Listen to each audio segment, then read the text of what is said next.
Good evening and welcome to Zion's Banner. We have a little bit of a different show tonight as we're going to begin a series. Me and my son have the opportunity to talk about what is causing young people to leave the church. And he's been watching tick-tock just to see some of the things related to the faith that are against the faith that are being portrayed to young people in 30-second sound bites. And in talking with Dad, he sent a few of these to me, and I thought, although they may not directly be in my wheelhouse, some of them relate to my wheelhouse. And so I would take the time, being concerned about our young people and the exodus from the church that seems to be going on, to take some time and deal with some of these. But before I do, I have an announcement. You will see a URL in the chat related to an important event coming up that I will be involved in, and I'm excited about. You'll be getting more information about. Now, if you're in the New York area or would like to travel to it, this is an important event. And I'm going to be standing with some fellow apologists who are very big names and have been given the assignment of dealing with the reliability of the scriptures and the harmony of the scriptures during this conference. So let me give you a word or two about that, and then I'll do some shout outs and we'll get going. But I'm not going to tell you about it because a rabbi who must praise himself has a congregation of one. So I will let someone else tell you about it.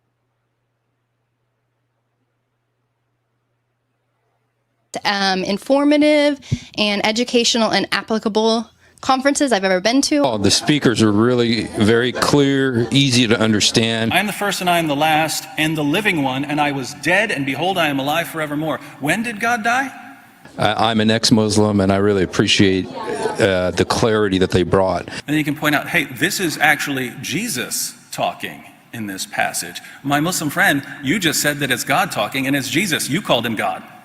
With what's going on in our world this century, something everyone needs to be learning about right now. The topics were really well chosen and very educational.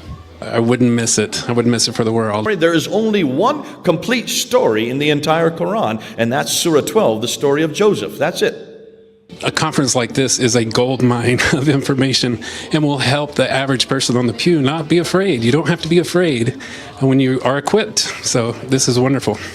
And if you get three of them together, three of those curly faces, three of those smiley faces together, and you put dots above below line, you can get up to 19 different words depending on where the dots are. Getting into the history and doing a critical analysis of the text itself has just blown my mind. It's amazing. They're suppressing solid theology in which edifies our souls. I learned new things about archaeology. So every topic was just great.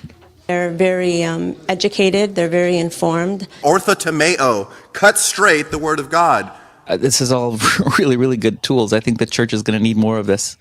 Come and learn how to communicate, how to open conversation with them, how to use apologetics to defend the Christian faith, but also how to use polemics to challenge the Islamic faith.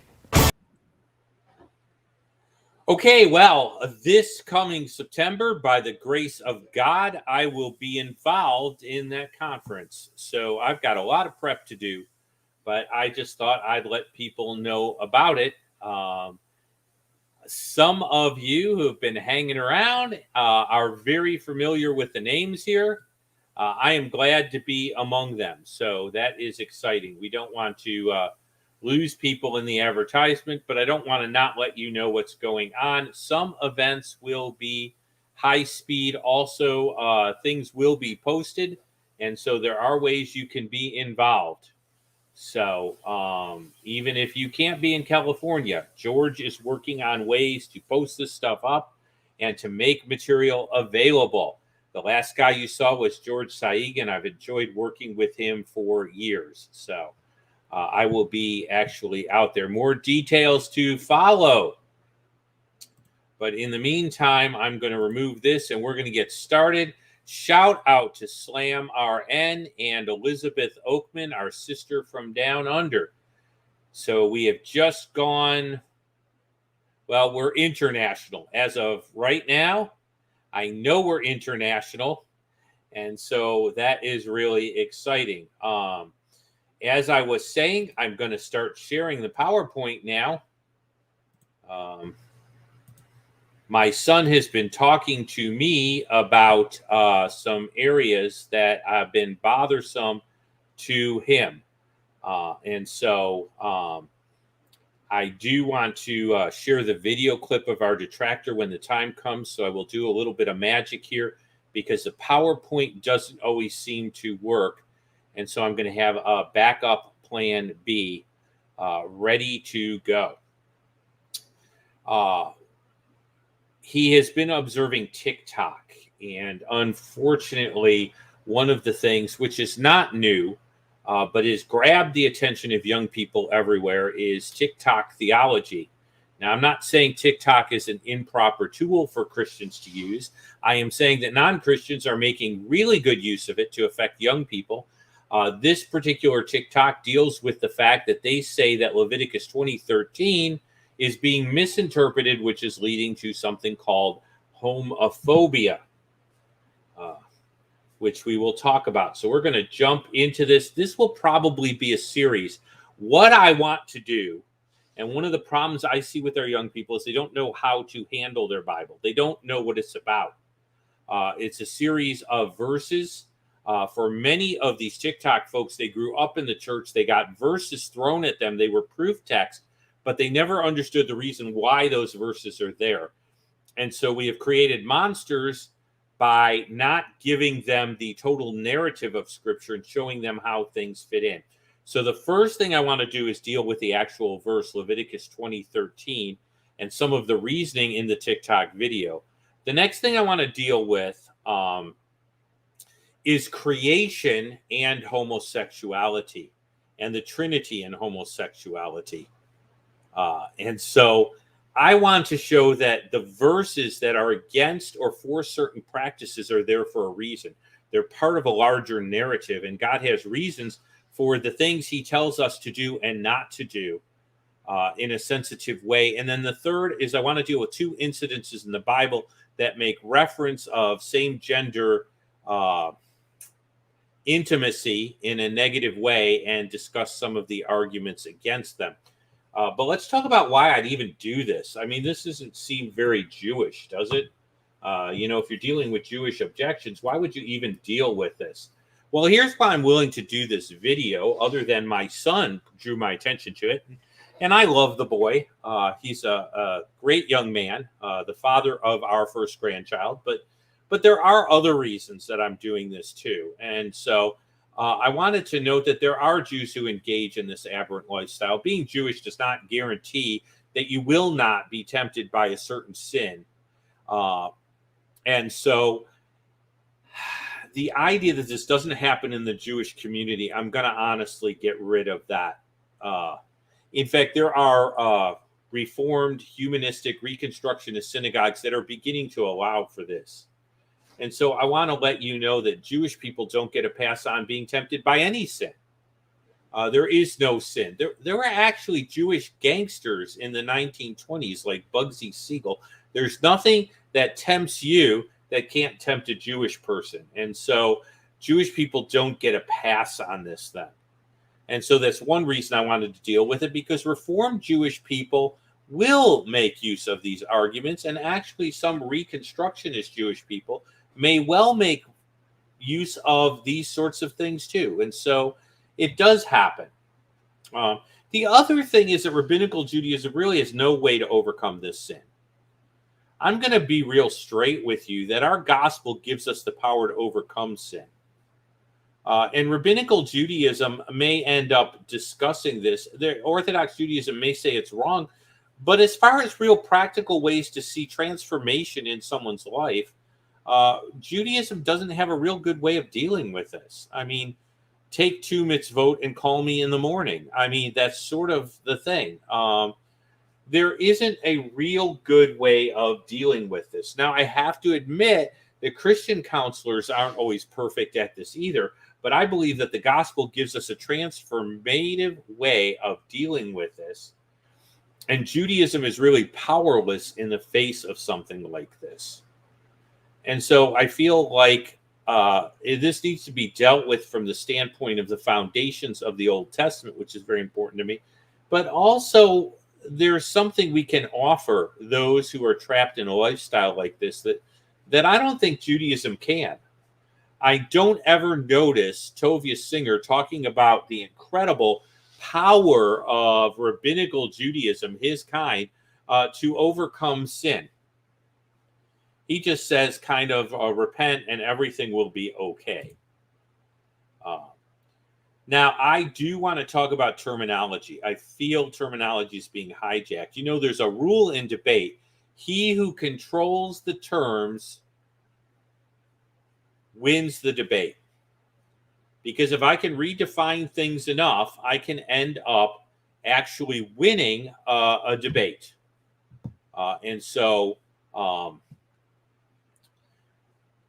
Terminology is really important. In fact, when you start discussing with somebody, you want to clarify their terminology because everything kind of turns on terminology. And so I want to take a minute or two to discuss a term that I loathe.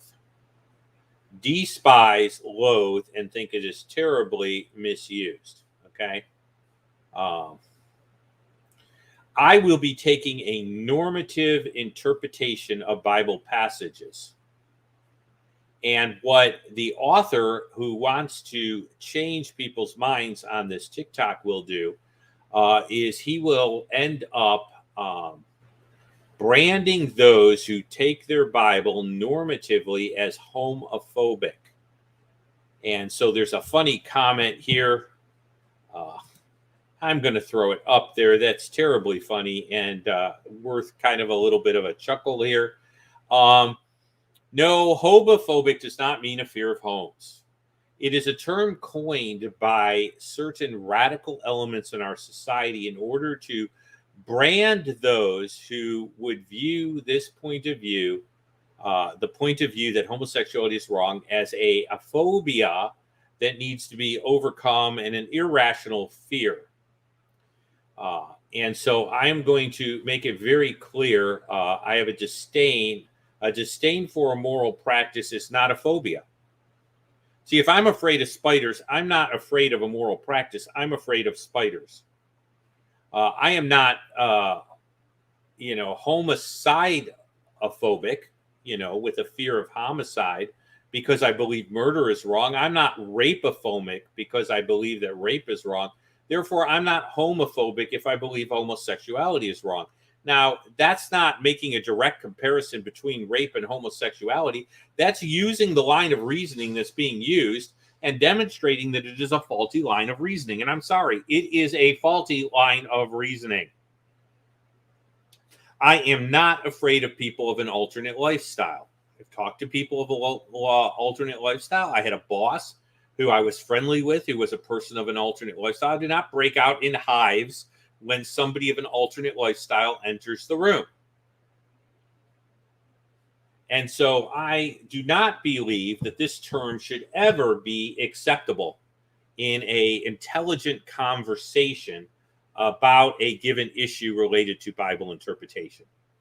So I would say to the detractor we're going to see that you already are engaging in a form of faulty reasoning with a subtle ad hominem argument that has no basis in what we're discussing and detracts from an intelligent conversation about the topic. And that is wrong. So I did want to kind of bring that to light. Now, I want to put some caveats out there. I kind of hope a few people of an alternate lifestyle watch this, although I know I will get comments. I also really hope that YouTube will leave this up. I do not know that they will. And so Slam has named the logical fallacy of a category error, which is perfectly good terminology. I think there's even a subtle ad hominem attack there because homophobia sounds so ew. So I see a subtle kind of run at an ad hominem, but it's not important that we agree on exactly which fallacies are in place. We know there is a fallacy. I want to be sensitive too. I have had good discussions with people of an alternate lifestyle. A boss who shall remain nameless. See, I'm not into sensationalizing this or making people look bad. There are friends that my children are somewhat friendly with, okay, who know that this lifestyle is not the preferred lifestyle or an acceptable lifestyle of our family. And so in order to be sensitive, not to be ad hominem, okay, I'm attacking the arguments and the Bible interpretation to uphold sound interpretation and deal with how we deal with our Bible. In order to do that, okay, let me just state that hating a group of people is not a good idea for their aberrant lifestyle. I do not hate alcoholics, okay? But I don't necessarily beat the drums for alcoholism, okay? It would be wrong to hate an alcoholic because he is an alcoholic, okay? Because he's still an image bearer. And we are to love fellow people on the basis of the fact that they are image bearers. That image bearing is not defined by whether they are obedient to God or whether they are aberrant. They are still image bearers. It would be wrong to hate an adulterer for his adultery, but it would be correct to disdain adultery. Second, homosexuality is not worse than any other sin, neither is it better than any other sin. Now that's important because the homosexual young people who are out there feel that we're picking and choosing our sins, and I will get back to that. But I think the church needs to come out and make statements such as adultery is equally a bad sin. You know, some sins are worse in the sense of their ramification, but all sins are sins against God's character. So I don't do a thing where I pick and choose some sins as being irredeemable and other sins as being more acceptable. I don't do the Catholic venial and mortal sin thing because there's no biblical basis for stating that any violation of God's holiness in person is somehow more acceptable to him than any other is. So I want to put those caveats out there. If you're tuning in and you're of that lifestyle, we're not here to hate you. We're here to analyze an argument being used against a Bible text, which deals with our faith and our scriptures. Okay? Yes, young people are hypocrite detectors. Okay? The young people of today are looking for reasons and consistency. They're looking for whether we really believe something or we really don't believe something. And unfortunately, the church has been a little hypocritical. Okay? It does ignore some things in its midst. I would say that the church does need the church does need to deal with other sins. We do need to say to the young couple living together who is a member of the church that this is not acceptable to the church.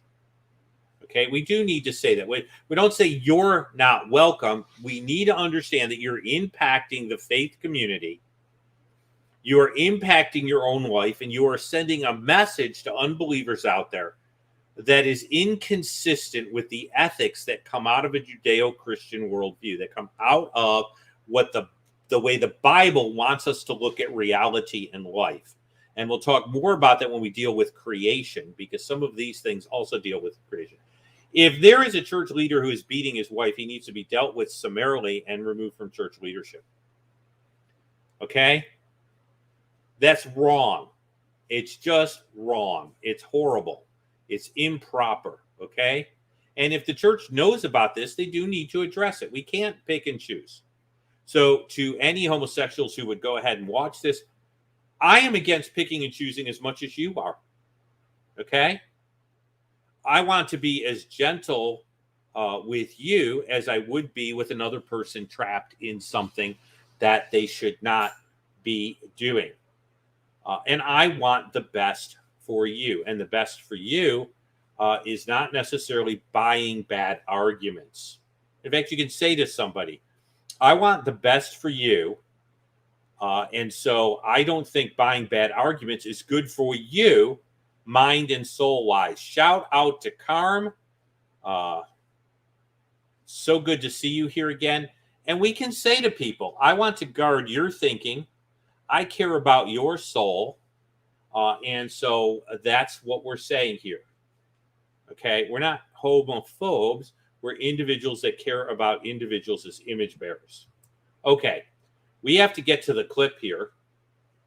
Now, I'm going to try something, and I need your help. I'm going to go to the tube page. I'm going to press this just to see if it plays.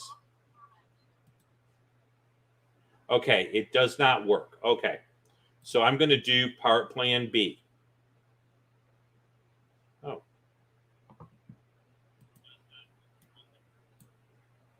Okay, so I'm going to go and share the actual clip. Now, I thought it might work, but it did not work, and I do not know why. So I'm going to go to the video file here. I'm going to go to the clip, and I'm going to go ahead and share it.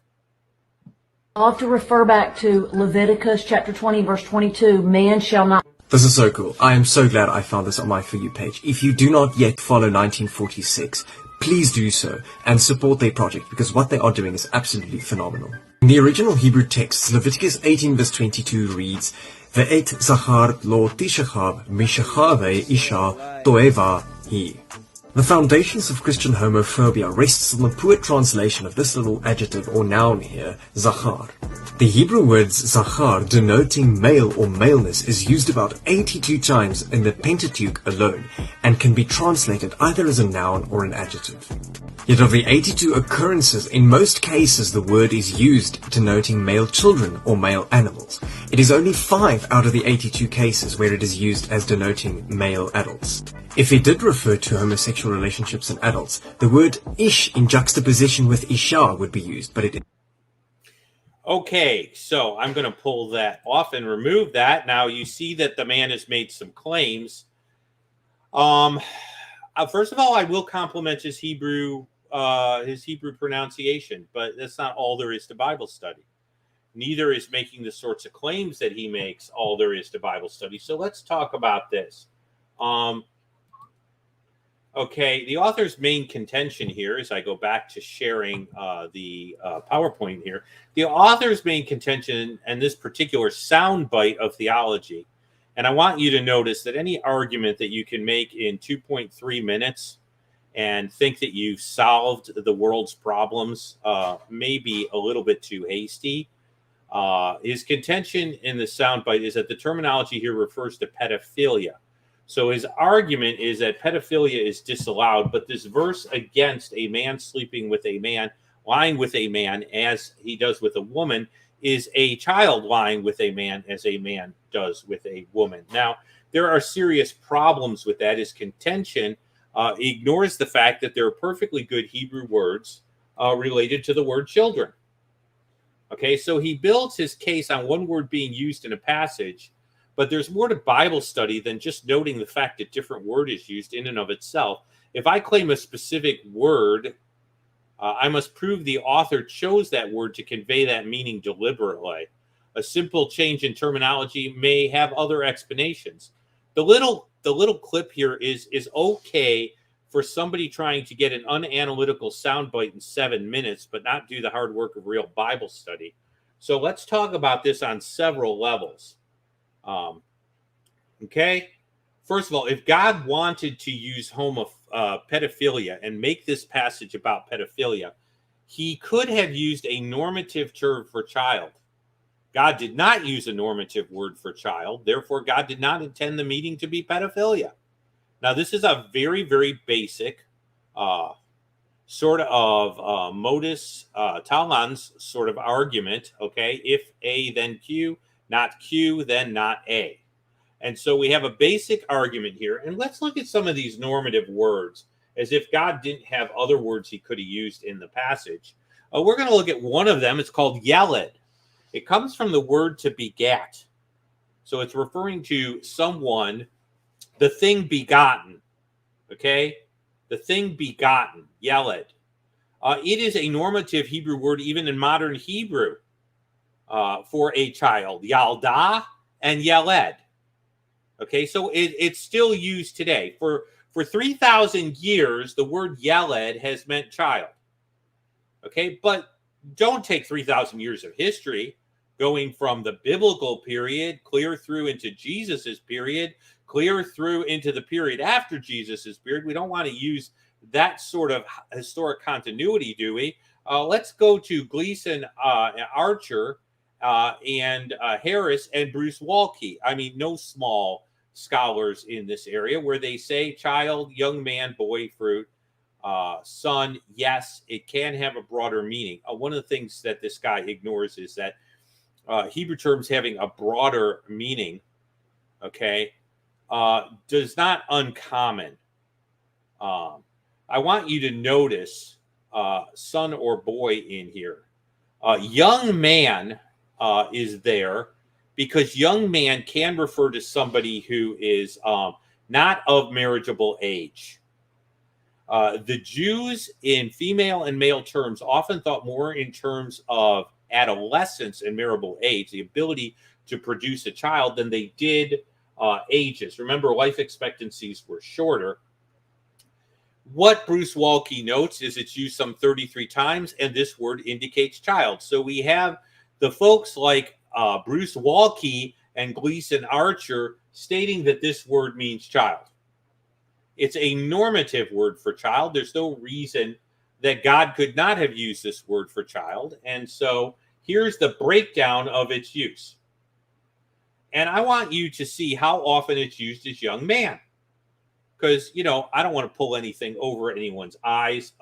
Young, just as opposed to old, you do see a slice here. You know, we want to be honest about this. Young man, oh goodness. What are the two largest uses of this term normatively?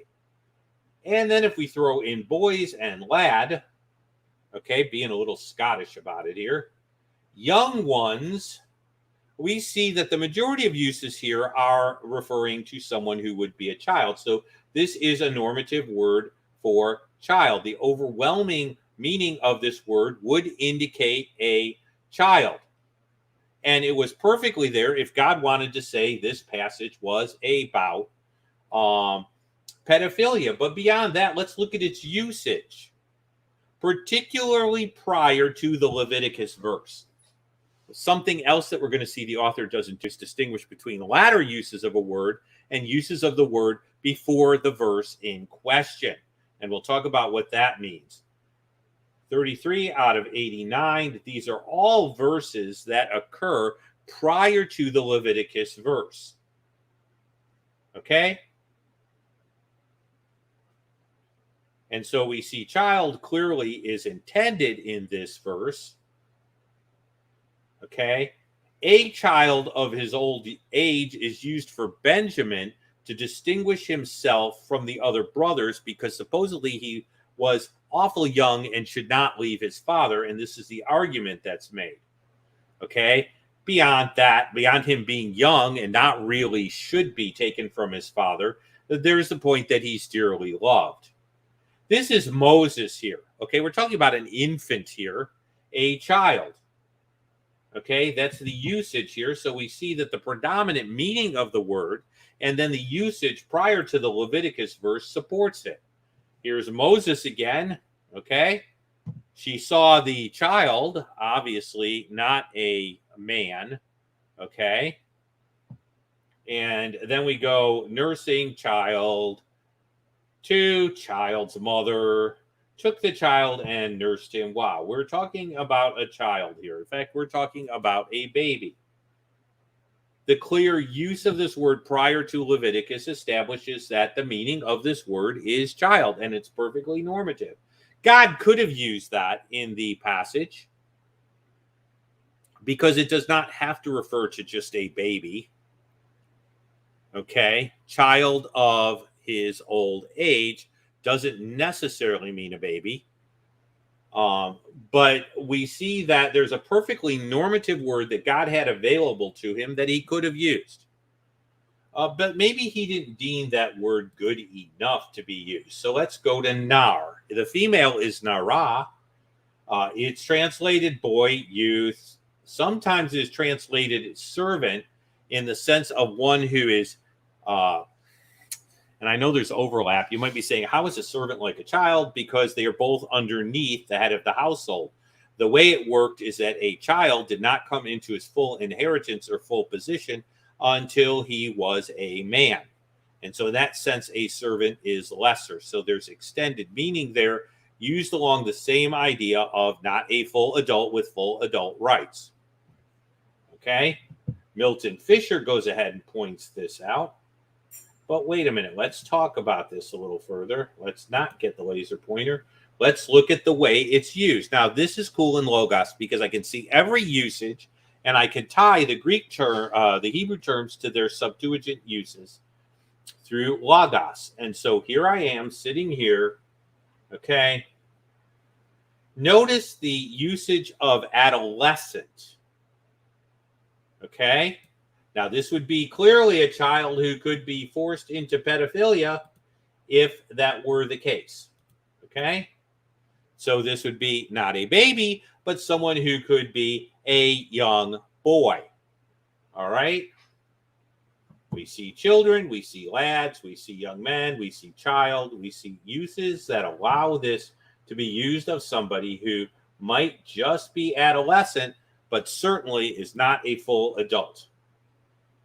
Now, did God have another perfect term he could have used? The fact that two terms are used is not enough. The authorial intent is in mind. There were two perfectly good terms if the authorial intent was to indicate pedophilia and not simply homosexuality.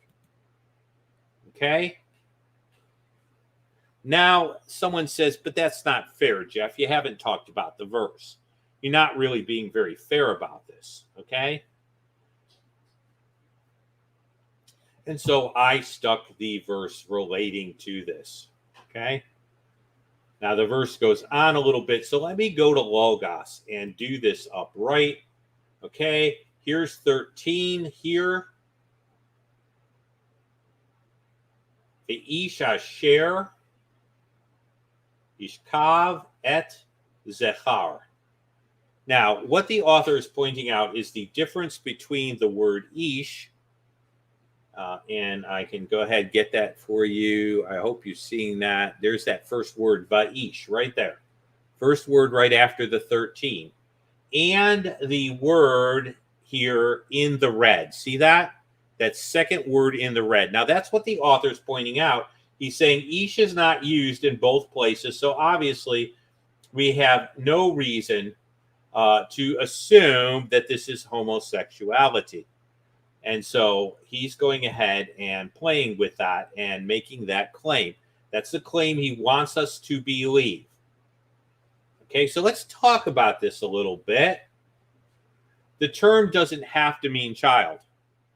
If you say that a difference in terms is used, that doesn't indicate why the difference in terms is used.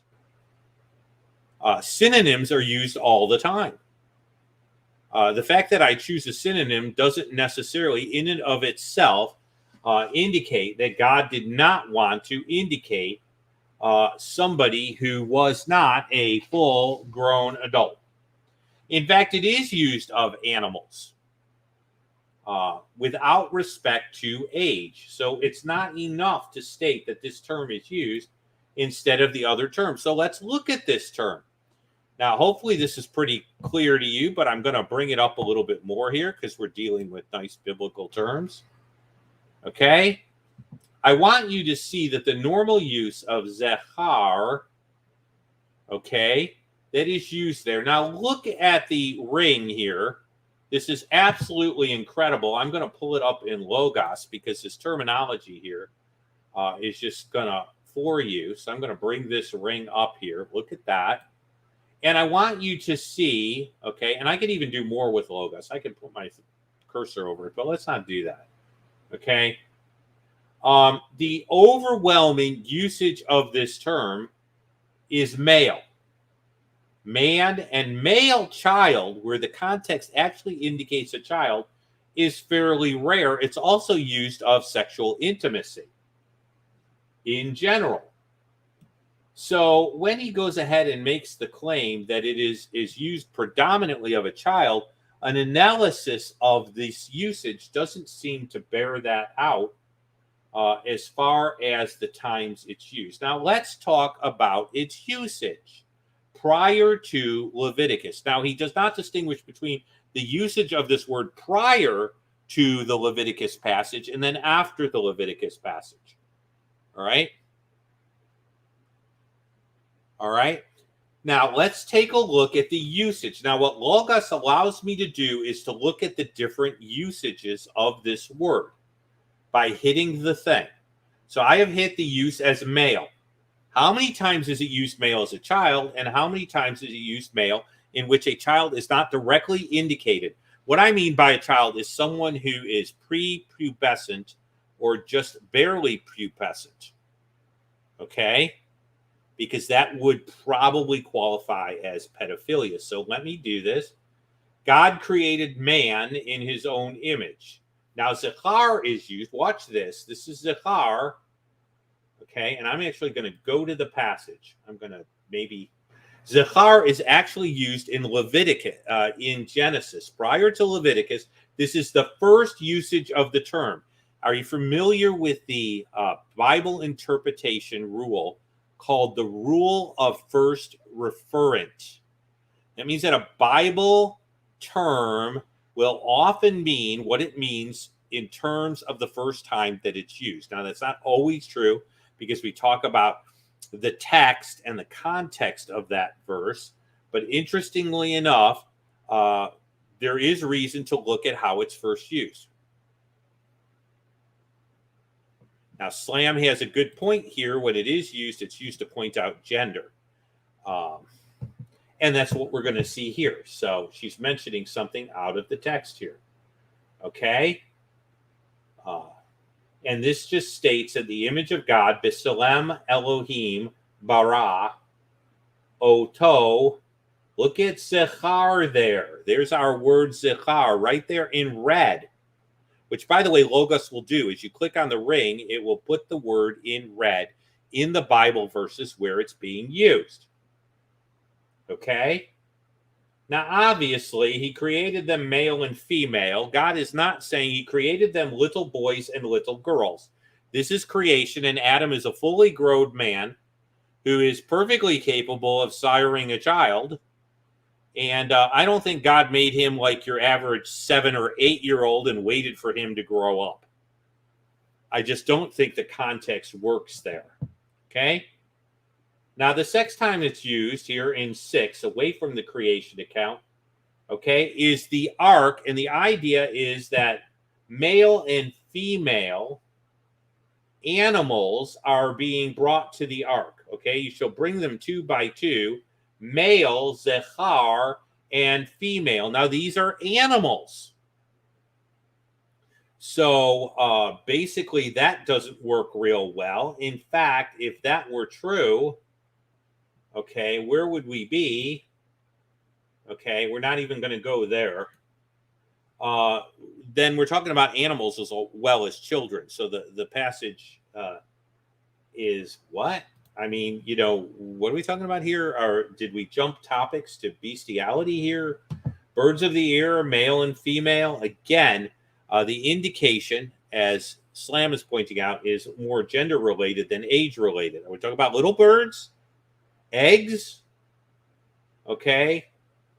Again, male and female. Now, there are a few here, okay, in which this is used prior to Leviticus, but not in terms of sexuality, which, by the way, he's attributing sexuality to the term. Okay? This is circumcision, and in this particular case, as my slide would show, because we're not being dishonest with anybody here, we are talking about probably a child. But we're talking about a child that's 8 days old. We're not talking about a 7-year-old. How do I know that? Well, I know that from the context here. Okay? Every child among you will be circumcised. The requirement here is circumcision at 8 days old. So if we're going to make this normative as far as usage, we would not just be talking about pedophilia, we'd be talking about an infant. In fact, the next verse clarifies this when it says that he who is 8 days old will be circumcised, every male child in his generation. So we're talking about an 8-day-old. So, wow, that verse in Leviticus is discussing 8-day-old children, babies. If you're going to go ahead and do that and take these non-usual terms and go ahead and plug those in, now these do represent a bit of an exception, but as you see, the first referent referred to an adult male, most likely from the context. We should believe that. And we see that several of the others refer to animals, and it's not until Genesis 17 that we see a few exceptions. The biggest exception is Ishmael, who is probably about the age of 13. And that is one usage. But let's go further down. Okay, because we have to be honest with the text. There is an exception there, but those are later, after the first referent, after the usage of as an animal. And we see that the normative usage before Leviticus, after these exceptions, immediately goes back to individuals who would go ahead and be fully adult males. Let's check this out, okay? The son of a certain people group raped one of Jacob's daughters named Dinah. It's one of the few times a female is mentioned in the Genesis account, the Genesis section. I mean, females aren't mentioned regularly in genealogies, and Dinah is raped, and so he asks to marry Dinah, this particular individual from not from the 12 tribes, but from a related people group. And of course, Jacob's sons say, on one condition, we'll go ahead and consent if every male among you is circumcised. Now, that's all the males of the town. So I now have to assume that all the males in that town were all basically teenagers or younger, and there wasn't a single adult male in the entire town. Not very likely, especially because this individual's servants are included, and they are most likely adult servants. Okay? And this is Shechem. And he is of marriageable age. He's old enough to get married. Okay? And of course, Jacob's sons end up coming on the city and killing all the males. Wow. They must have only killed the adolescents and younger and little male babies, because obviously they didn't kill any adult males. Not likely. But Leviticus gets even more interesting, where the stranger who dwells among you, that's someone who comes to live among you from somewhere else and wants to keep the Passover, has to be circumcised. And that usage there is the same usage. It's the same word. So interestingly enough, are we assuming that your average 7-year-old is traveling around and seeking to live with the Israelites as a fully independent adult? Not likely. There are some exceptions where gender is indicated, particularly in the place of animals. And there are one or two cases surrounding circumcision, particularly Esau, that fall more into this category. But the majority of usages prior to the Leviticus passage indicate not a child, but a man. Most of the men discussed in this passage certainly would have been adult men. And if you want to go ahead and use this sort of technique here, okay, it's used of animals, so we're also discussing bestiality in the passage, but bestiality is described later on. So why would there be a separation between those two if this was already discussing bestiality? Okay. Conclusions. Okay, I know that we're getting a little early here. But let's talk about the conclusions here that this author is putting forth. Linking this passage as misinterpretation, allowing homosexuality. violates the laws of sound Bible study, and it attempts to skew the meaning of the passage. It's just biblically based ignorance. We'll talk about how creation works and the Trinity. I did cover the Trinity and homosexuality before, but we'll touch on it because there are other things related to the meta-narrative of Scripture that would make this highly unlikely as far as being a legitimate interpretation of this passage. Now, there are those who want to justify their lifestyle by claiming that the understanding, normative understanding of Scripture is a misinterpretation. This is different from the person I have lunch with who has this lifestyle and is choosing it. People get to choose their lifestyles. Okay?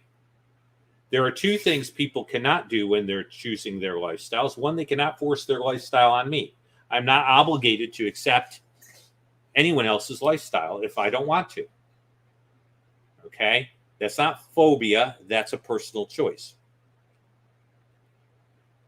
All right? And I will address Cam's comment about tick-tock theology. The other thing they can't do is play with the book.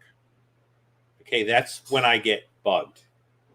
The book is not open to your private skewing, and it is the sacred text.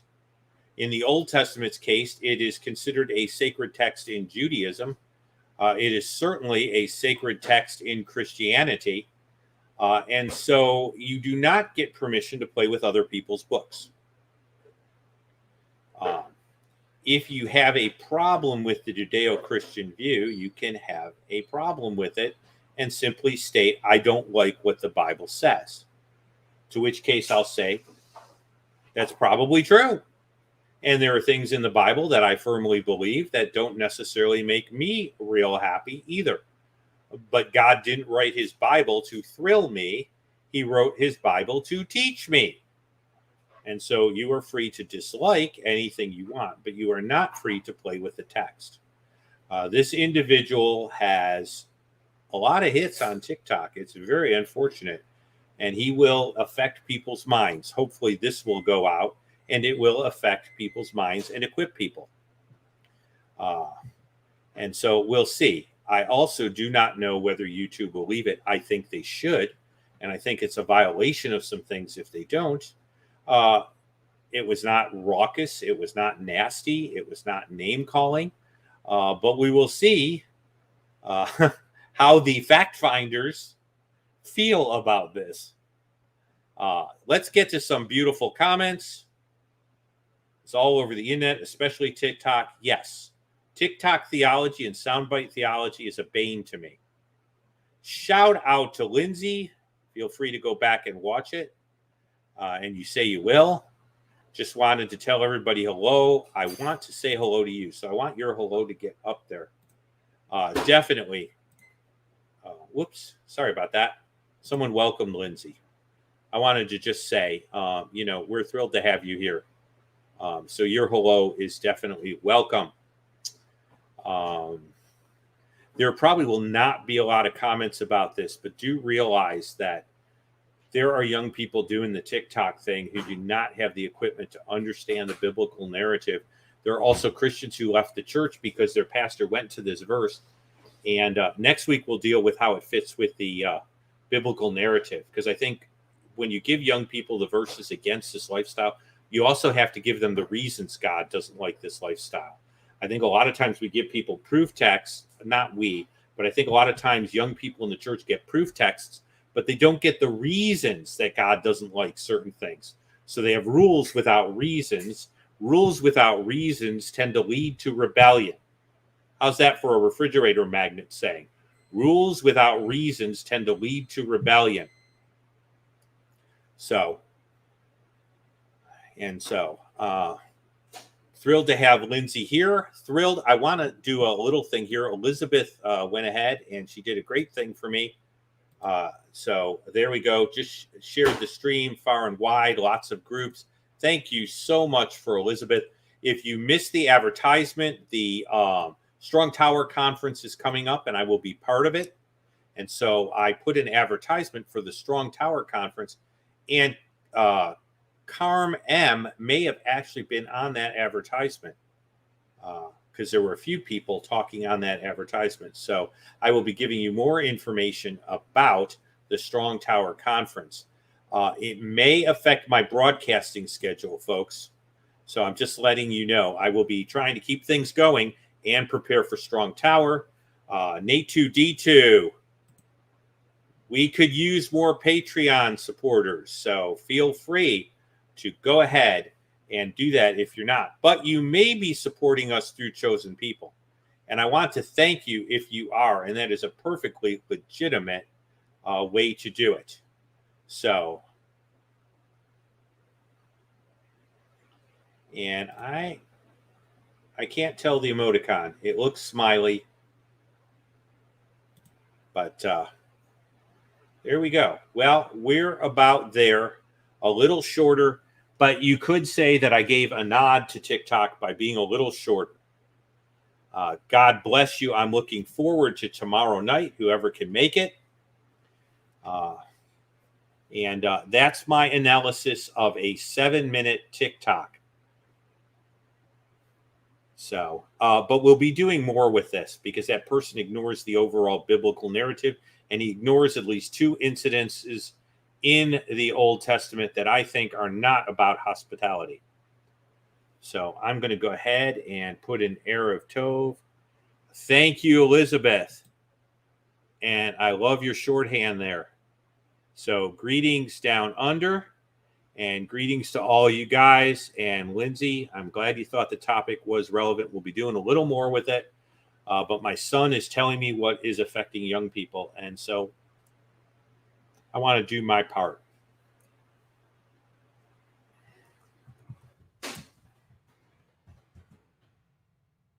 And I'm going to be a little Southern. Erev Tov, y'all.